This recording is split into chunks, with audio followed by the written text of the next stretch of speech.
morning dish. He's the hardest working man in show business. His band's music takes you into the midnight hours. And when you wake up, his voice is back on your radio alarm clock.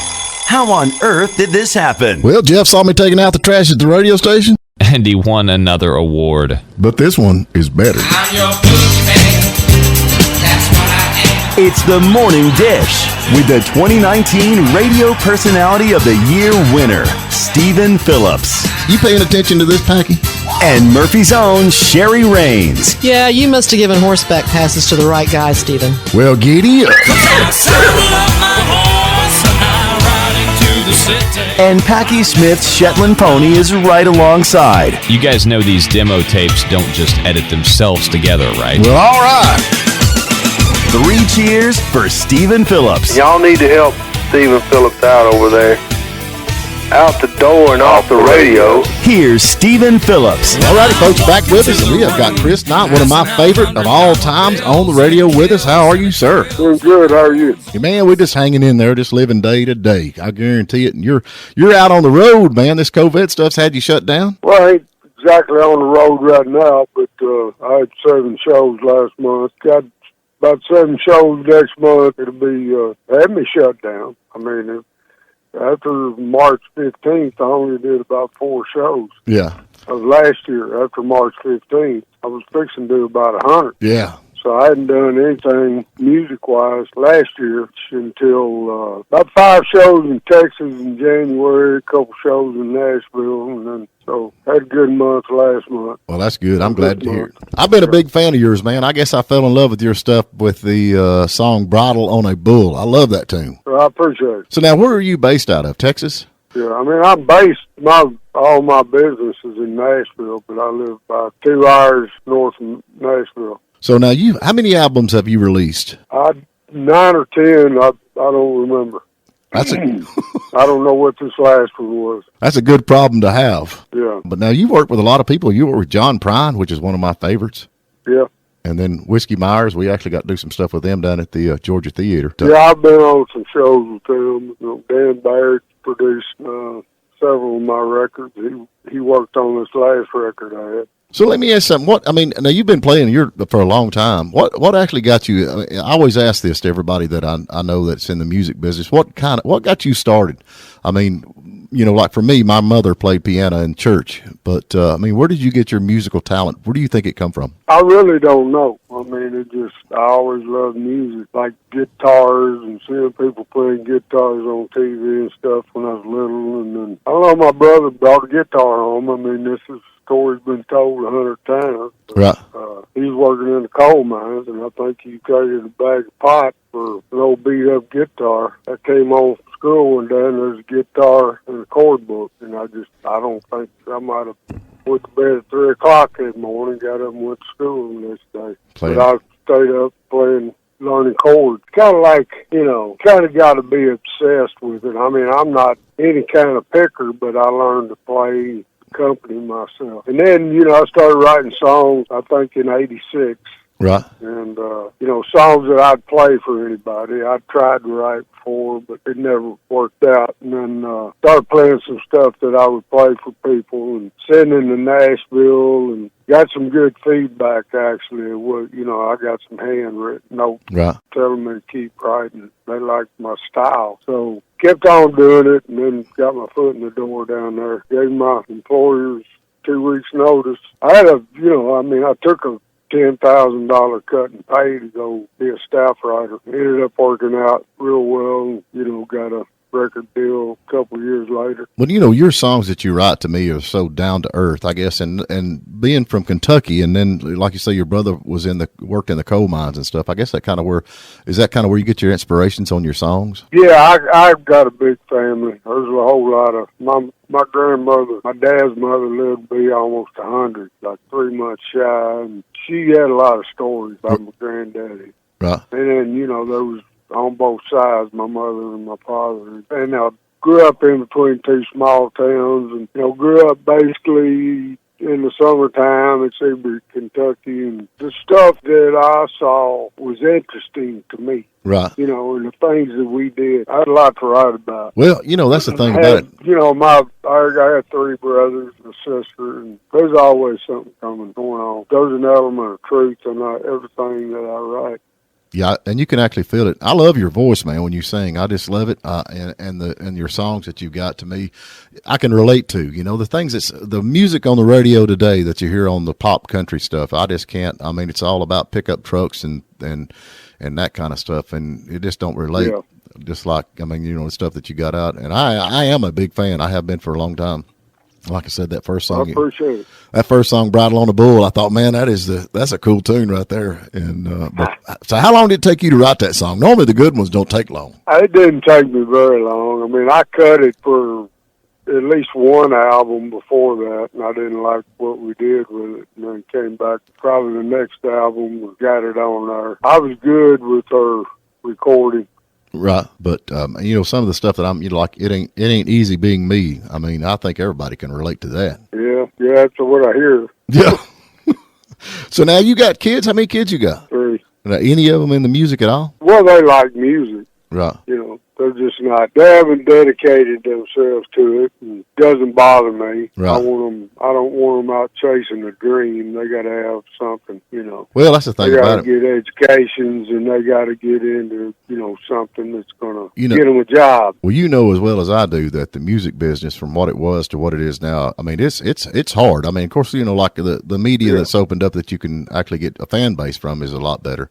Right. But, you know, yeah, you can do all that stuff, but everybody thinks it's a glamorous life and all that. But I mean, we're driving around a van and pulling a trailer when I have a band, and driving 12 hours someplace and then driving 6 hours the next day. And, you know, it's just getting someplace and setting up and sound checking and getting you something to eat.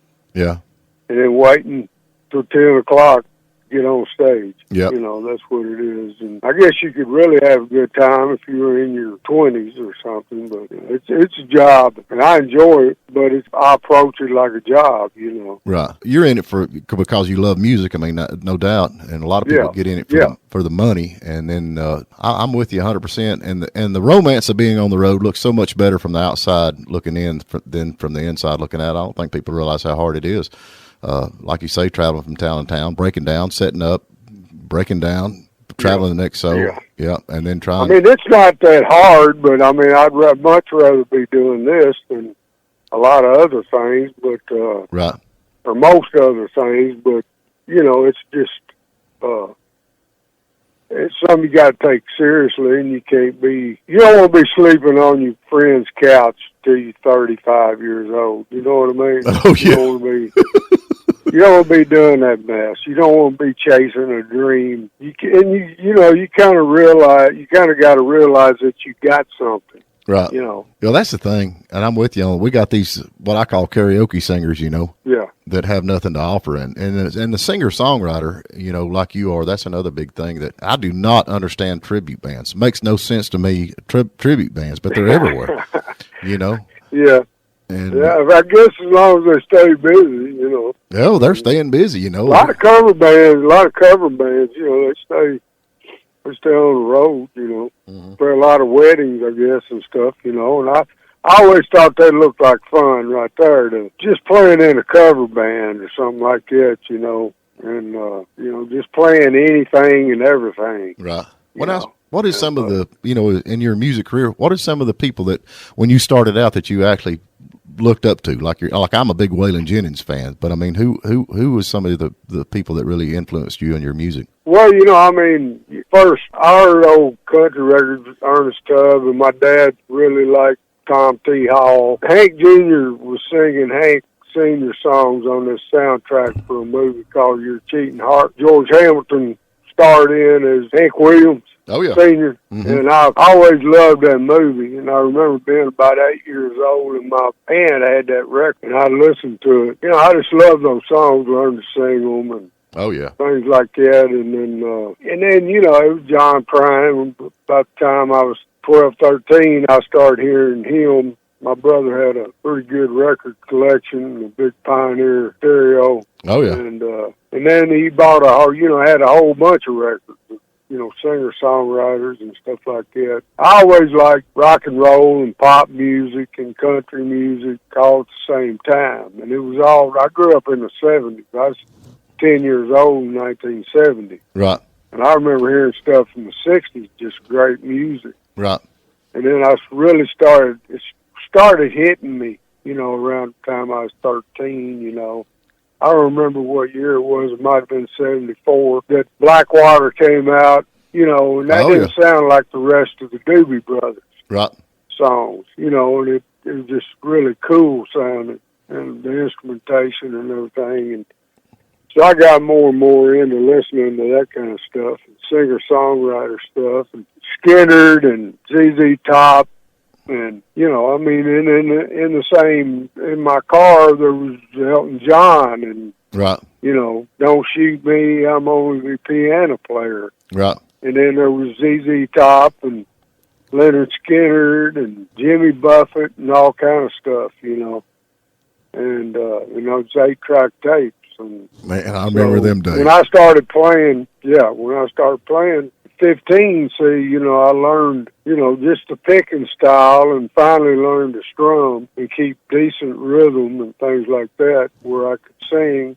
Yeah, I learned a bunch of Jackson Brown. And all that, and I learned a bunch of John Prine songs, and I learned Jonathan Edwards, and, just a whole bunch of cool stuff. And where I probably had about 40 or 50 songs that I could just sit down and play if I needed to, and then, just playing for family and friends. Then Steve Earle, 86, I heard Steve Earle, and Dwight Yoakam was out around the same time. Patty Loveless was rocking, and Marty Stewart had a record, I think it was on RCA, that was great. Oh, yeah. And so I really got into that, and I didn't have a guitar at the time. Right. Because I'd sold my guitar, and I hadn't had one for about a year and a half. And I was walking through the mall and found an old Alvarez, give $100 for it. Started writing songs and,